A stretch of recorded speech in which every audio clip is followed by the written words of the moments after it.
Ahojte, najskôr si pripravíme mäsové ragu z mletého mäsa. Rozhorieme si kastrolík, do ktorého pridáme olivový olej a pridáme tam nasekanú cibulu spolu s cesnakom.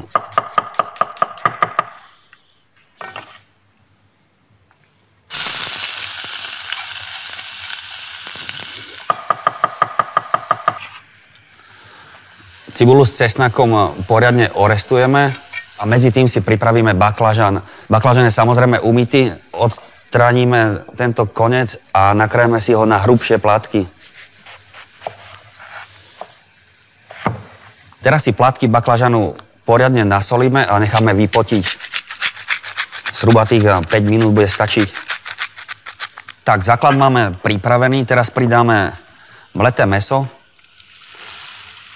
Ochutíme to solou a černým korením. A ďalej to budeme restovať, kým mäso takisto nezíska zlatohnedú farbu. A kým sa nám mäso pekne opečie, tak môžeme si začať grilovať náš baklažan vypotený, ale je dobré tú vodu samozrejme odstraniť. Na rozhoriatú panvicu si pridáme olivový olej a keď je olej horúci, tak naň položíme plátky baklažanu a začneme grilovať. Kým sa nám baklažan grilluje, ak si pripravíme ďalšie ingrediencie, a to bude mozzarella, ktorú si nakrájame na platky. Pokiaľ je treba, tak baklažanu prilejeme ešte trochu olivového oleja, pretože je známe, že baklažan dosť pije olivový olej. Mäso máme pekne orestované, ďalej pridáme biele suché víno. A keď sa nám alkohol z vína odparí, tak pridáme aj lúpané nasekané paradajky. Teraz na miernom ohni ešte chvíľu podusíme, kým sa mäso s paradajkami nespojí. Tak, baklažan máme pripravený.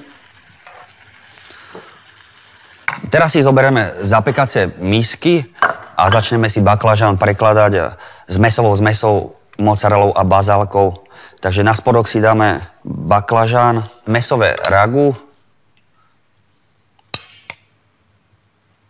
Pridáme čerstvé listky bazálky, tak to môžeme nahrubo rukami natrhať.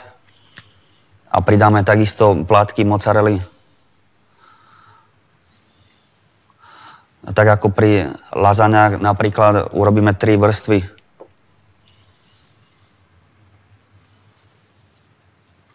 Poriadne to zasypeme struhaným sírom Grana Padano. A takto pripravené baklažany dáme zapekať do rozhoriatej rúry na 220 stupňov, kým sa nám síry mozzarella a Grana Padano pekne nezapečú do zlatohneda. Baklažany máme zapečené. Teraz ich môžeme dozdobiť ešte čerstvou bazálkou. A ako prílohu odporúčam napríklad rukolový ochutený šalát s citrónovou šťavou a olivovým olejom. Prajem vám dobrú chuť.